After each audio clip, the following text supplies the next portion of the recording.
What's going on, guys? Today we're going to be doing a tutorial for VSCO. If you use VSCO, you can go ahead and follow along with this tutorial. I'm going to be giving you a few tips on how you can better your pictures. I'm going to be talking about exposure, contrast, highlights and shadows, and other little things that we can use in VSCO to make our pictures a bit better. I hope you guys enjoy, and let's follow along. Okay, so now that we have VSCO open, we can go ahead and get started. We can start with the picture on the far right. So my first tip is going to be to just make sure you're shooting in RAW. RAW files provide so much more info, and it's such a bigger file that when it comes to editing your picture in post-production, you'll get so much more value out of it. Adjusting your exposure can easily be corrected. If a picture is underexposed or overexposed, it can be an easy fix. When it comes to your highlights and your shadows, a RAW file can easily make it correctable. So my first step normally when editing a picture is just to put a filter on it. It's just my personal preference, and I kind of just like to give the picture a certain style.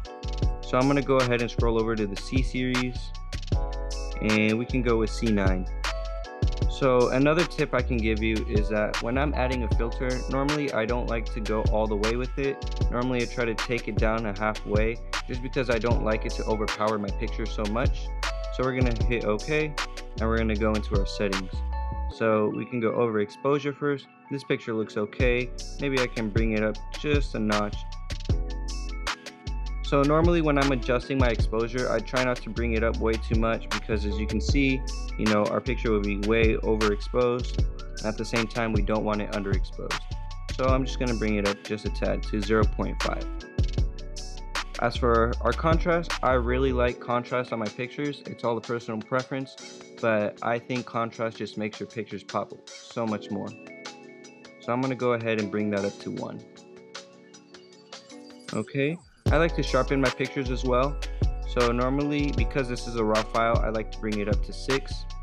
If you're editing a JPEG, I recommend going lower, just because you will easily lose quality, whereas if you're shooting RAW, you're able to adjust your sharpen slider a bit more. Same goes for clarity, except clarity is way more sensitive. So normally I like to bring mine up just to 0.5. If you bring it up too far, you kind of get this HDR effect that I don't really like, but it's all personal preference, like I said before. But I'm going to leave mine at 0.5. Okay, and for saturation, I can boost it up just a tad, but normally I try not to mess with the saturation too much. I personally don't like oversaturated pictures, so I'm just going to move mine over to 0.2. Alright, so now we come to tones. Normally I don't mess with my highlights. I feel like sometimes it gives the sky too much of a over-processed feeling. So normally I don't touch my highlights, but I do bring my shadows up just a bit. So I'm going to bring those up to 0.5. Okay, so we can hit OK. So now we can go ahead and go over to vignette.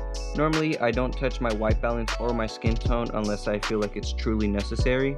So we can go over to vignette, and I like to bring mine up to 6. I don't like to overpower the image, like I said before, because it kind of underexposes the picture.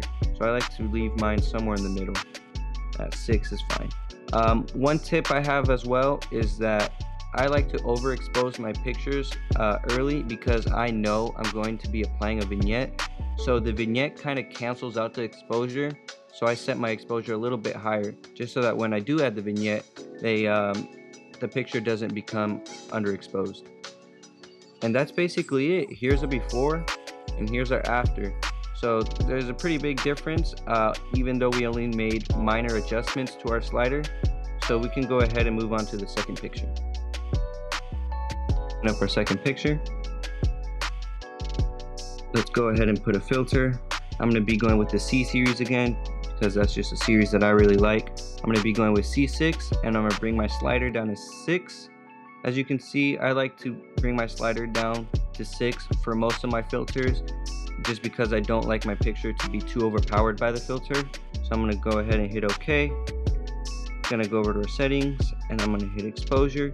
So for this picture, I'm going to put my exposure a bit higher, just because I know I'm going to add that vignette later on. So I'm going to go up to 0.2. we're going to go ahead and boost our contrast up to 1. For sharpening, we can go up to 6. So as you can see, for most of my pictures, I like to use the same values. So I'll go ahead and put the main values that I like to use. So there they are. Normally throughout all my pictures, I like to follow the same style, and there will be minor adjustments throughout each picture. So as for clarity, 0.5. My saturation, I like to boost it a little bit, maybe 0.1 or 0.2. For our tones, my highlights, I'm really not going to mess with, but I am going to bring my shadows up to 0.5, and that's looking pretty nice. I don't touch my white balance or my skin tone unless I absolutely think it's necessary. And I'm going to add my vignette and adjust my slider to 6. And there we have it. Here's our before, and there's our after. So we can go ahead and save that. Okay, so we can go ahead and open up our last picture. So here I chose a picture that was clearly underexposed, so we can go ahead and fix that. We can go under exposure, and I'm going to bring that up to 1. So as you can see here, because this was a raw file, we could easily fix our exposure. So we can go ahead and hit OK, and we can go back and we can choose a filter.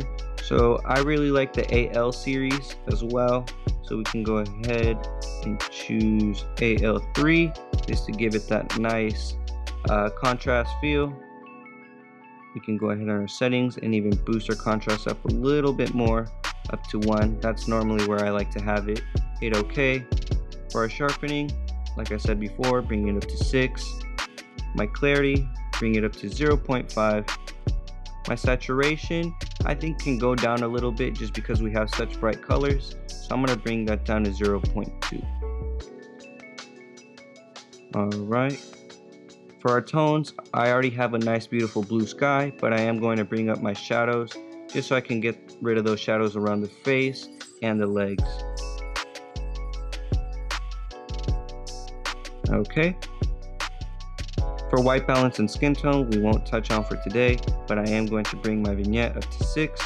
So there you guys have it. That's basically a simple rundown of how I edit my pictures on VSCO. Some of my main tips throughout that video were to just make sure you're shooting in RAW. It'll just be so much better in post-production. Remember not to go too extreme with your values. You don't want to underexpose or overexpose your picture. Same goes for contrast and your saturation. At the end of the day, it's all personal preference, but those are just some tips I recommend.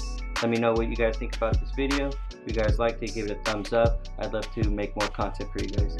So thank you guys for all the support, and I wish you guys a great day. Thanks.